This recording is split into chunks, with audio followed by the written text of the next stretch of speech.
Welcome to Wise Women's Stories, a podcast where we dive deep into the essence of womanhood, intuition, transformation, and becoming. I'm Edwina Murphy-Droomer, and rather than skimming the surface, we're here to unravel the true essence of womanhood and the layers that shape and define us. We invite you as you enter this sacred space to take a moment of solitude with just your thoughts, a comfortable chair, a warm cup of tea, and your journal. And I'm Inara Ariane Griffin. Together we explore the journeys of women who have weathered decades of highs and lows and are now poised to discover deeper mysteries and mastery on their personal development journey. Hello, beautiful souls. Edwina Murphy-Droomer is my name, and I am so thrilled to be coming in today to read to you from Women Who Run with the Wolves by Clarissa, Pinkola, Estes. The story we're going to be diving into today is a story chosen because as Inara and I dive into wise women's stories, we wanted to start with one that really is a support to all of us for the initiation of intuition. The story that we are using is Vasalisa, and I want to just take a moment before we dive into the story to read you just a couple of words from the author to help us set the scene. So I'm reading from for those of you that have the latest edition, page 75, Nosing Out the Facts, the Retrieval of Intuition as Initiation. Intuition is the treasure of a woman's psyche. It is like a divining instrument and like a crystal through which one can see with uncanny interior vision. It is like a wise old woman who is with you always, who tells you exactly what the matter is, tells you exactly whether you need to go left or right. Vasalisa is a woman's initiation story with few essential bones astray. It is about the realization that most things are not what they seem. As women, we call upon our intuition and instincts in order to sniff things out. We use all our senses to wring the truth from things, to extract nourishment from our own ideas, to see what there is to see, know what there is to know, to be the keepers of our own creative fires, and to have intimate knowing about the life cycle of all nature. This is an initiated woman. It is about infusing human women with wild woman's primary instinctual power, initiation. Vasalisa. Once there was, and once there was not, a young mother who lay on her deathbed, her face pale as the white wax roses in the sacristy of the church nearby. Her young daughter and her husband sat at the end of her old wooden bed and prayed that God would guide her safely into the next world. The dying mother called to Vasilisa, and the little child in red boots, white apron, knelt at her mother's side. Here is a doll for you, my love, the mother whispered, and from the hairy coverlet she pulled a tiny doll, which, like Vasilisa herself, was dressed in red boots, white apron, black skirt, and vest embroidered all over with coloured thread. Here are my last words, beloved, said the mother. Should you lose your way or be in need of help, ask this doll what to do. You will be assisted. Keep the doll with you always. Do not tell anyone about her. Feed her when she is hungry. This is my mother's promise to you, my blessing on you, dear daughter. And with that, the The mother's breath fell into the depths of her body, where it gathered up her soul and rushed out from between her lips, and the mother was dead.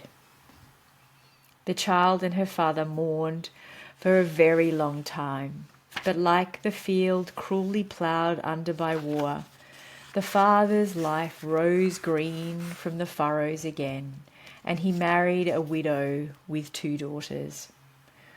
Although the new stepmother and her daughters spoke in polite tones and always smiled like ladies, there was something of the rodent behind their smiles which Vasilisa's father did not perceive.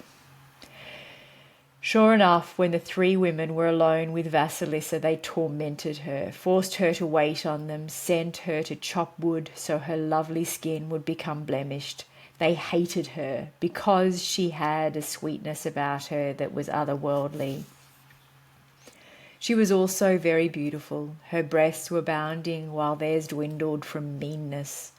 She was helpful and uncomplaining, while the stepmother and stepsisters were among themselves like rats in the offal pile at night. One day the stepmother and stepsisters simply could not stand Vasilisa any longer. "Let us conspire to make the fire go out, and then let us send Vasilisa into the forest to Baba Yaga, the witch, to beg fire for our hearth. And when she reaches Baba Yaga, well, old Baba Yaga will kill her and eat her." Ah, they clapped and squeaked like things that live in the dark. So that evening when Vasilisa came home from gathering her wood, the entire house was dark. She was very concerned and inquired of her stepmother, "What has happened? What will we have to cook with? What will we do to light the darkness?" The stepmother admonished, "You stupid child. Obviously we have no fire, and I can't go out into the woods because I am old. My daughters can't go out because they are afraid. So you are the only one who can go out into the forest to find Baba Yaga and get a coal to start our fire again." Vasilisa replied innocently, "Well, all right, yes, I'll do that." And so she set out. The woods became darker and darker, and sticks cracked under her feet, frightening her. She reached down into the long, deep pocket of her apron, and Vasilisa patted the doll in her pocket and said, "Just touching this doll, yes, I feel better." And at every fork in the road, Vasilisa reached into her pocket and consulted the doll. "Well, should I go left or should I go right?" The doll indicated yes or no, this way or that way, and Vasilisa fed the doll some of her bread as she walked and followed what she felt was emanating from the doll. Suddenly a man on a white horse galloped by, and it became daylight. Farther on, a man in red sauntered by on a red horse, and the sun rose. Vasilisa walked, and just as she came to the hovel of Baba Yaga, a rider dressed in black came trotting on a black horse and rode right into Baba Yaga's hut. Swiftly it became night. The fence, made of skulls and bones surrounding the hut, began to blaze with an inner fire, so the clearing there in the forest glowed with an eerie light. Now the Baba Yaga was a very fearsome creature. She travelled not in a chariot, not in a coach, but in a cauldron shaped like a mortar, with an oar shaped like a pestle. And all the while she swept out the tracks of where she'd been with a broom made from the hair of a person long dead. And the cauldron flew through the sky with Baba Yaga's own greasy hair flying behind her, her long chin curved up and her long nose curved down. They met in the middle. She had a tiny white goatee and warts on her skin from the trade in the toads.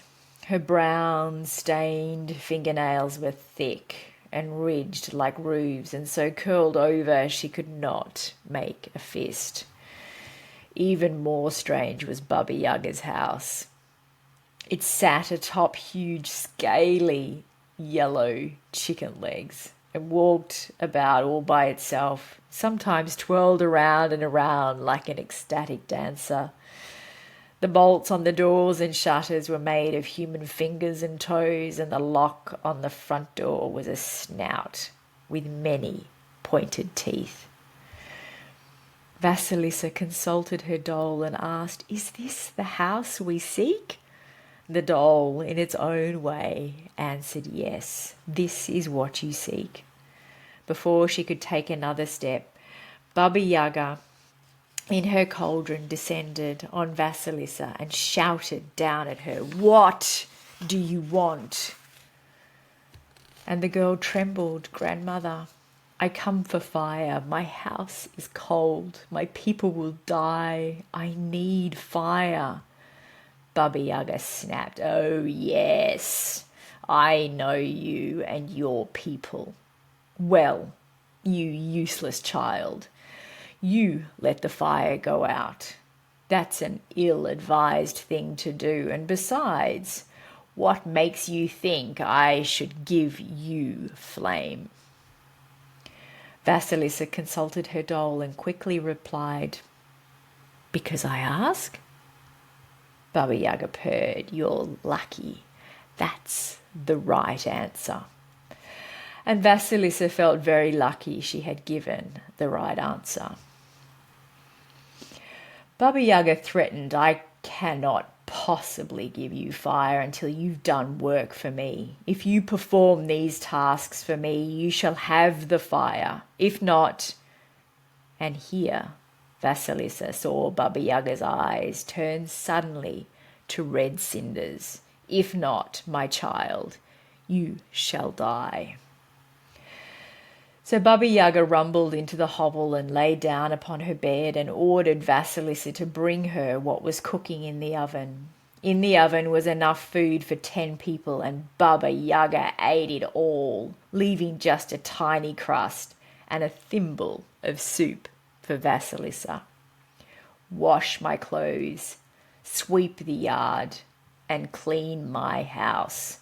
Prepare my food and separate the mildewed corn from the good corn, and see that everything is in order. I will be back to inspect your work later. If it is not done, you will be my feast." And with that, Baba Yaga flew off in her cauldron, with her nose as the windsock and her hair as the sail. And it became night again. Vasilisa turned to her doll as soon as the Yaga had gone. "What shall I do? Can I complete these tasks in time?" The doll assured her she could, and to eat a little and go to sleep. Vasilisa fed the doll a little too, and then she slept.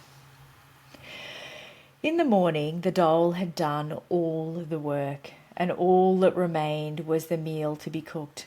In the evening, the Yaga returned and found nothing undone. Pleased in a way, but not pleased, because she could find no fault, Baba Yaga sneered, "You're a very lucky girl." Then she called on her faithful servants to grind the corn, and 3 pairs of hands appeared in mid-air and began to rasp and crush the corn. The chaff flew in the house like a golden snow. Finally, it was done, and Baba Yaga sat down to eat. She ate for hours and ordered Vasilisa on the morrow to again clean the house, sweep the yard, and launder her clothes.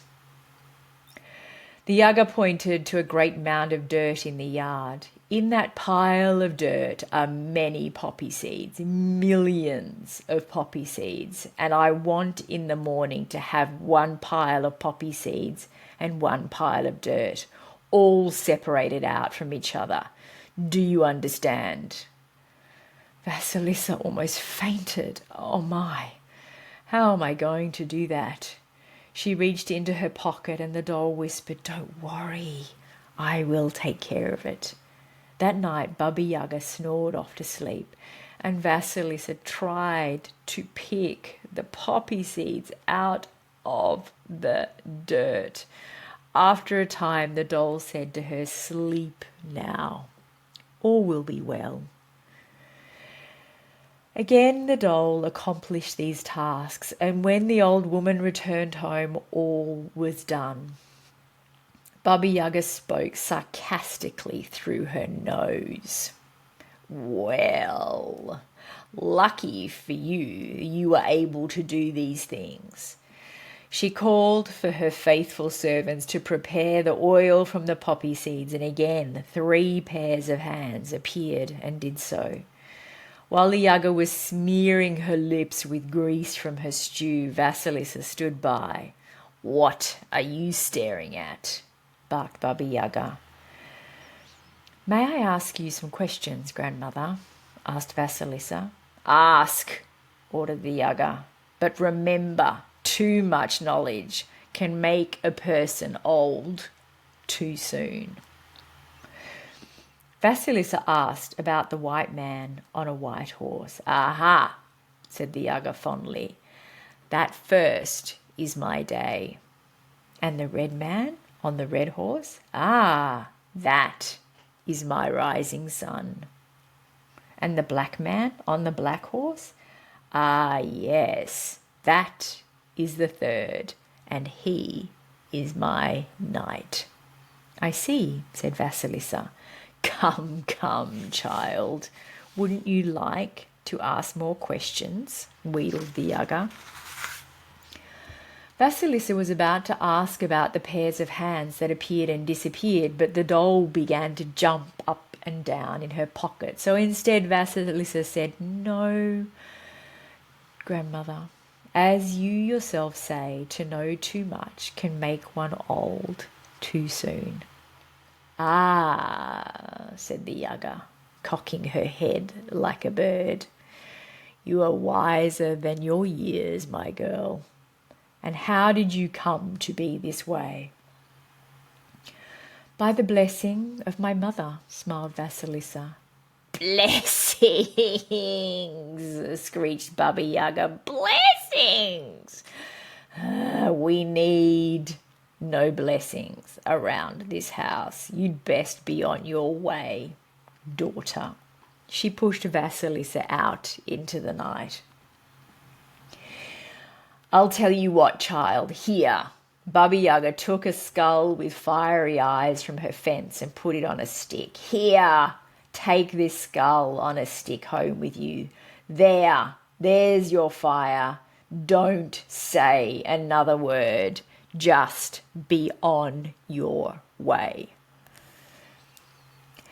Vasilisa began to thank the Yaga, but the little doll in her pocket began to jump up and down, and Vasilisa realized she must take the fire and go.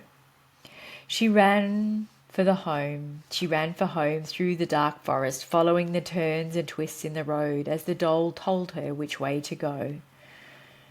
Vasilisa came through the forest carrying the skull with fire blazing from its ear, eye, nose, and mouth holes. Suddenly she became frightened of its weight and its eerie light and thought to throw it away.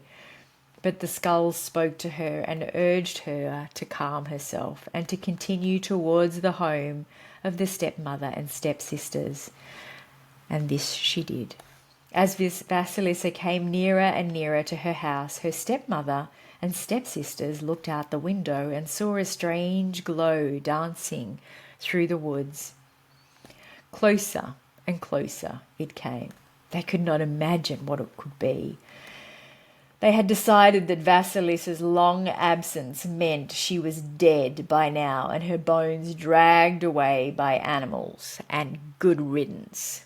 Vasilisa advanced closer and closer to home, and as the stepmother and stepsisters saw it was her, they ran to her saying they had been without fire since she left, and no matter how hard they had tried to start one, it always went out. Vasilisa entered the house feeling triumphant, for she had survived her dangerous journey and brought fire back to her home. But the skull on the stick watched the stepsisters and the stepmothers' every move and burnt into them, and by morning it had burnt the wicked trio to cinders. And there we have it. An abrupt ending to kick people out of the fairy tale and back into reality again. There are many endings of this sort in fairy tales. They are the equivalent of saying boo to bring listeners back to mundane reality. Vasalisa is a story of handing down the blessing on women's power of intuition from mother to daughter, from one generation to next.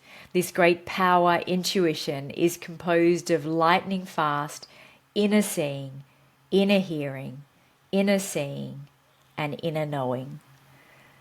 Initiation is enacted by completing certain tasks. In this tale, there are 9 tasks for the psyche to complete. They focus on learning something of the ways of the old, wild mother.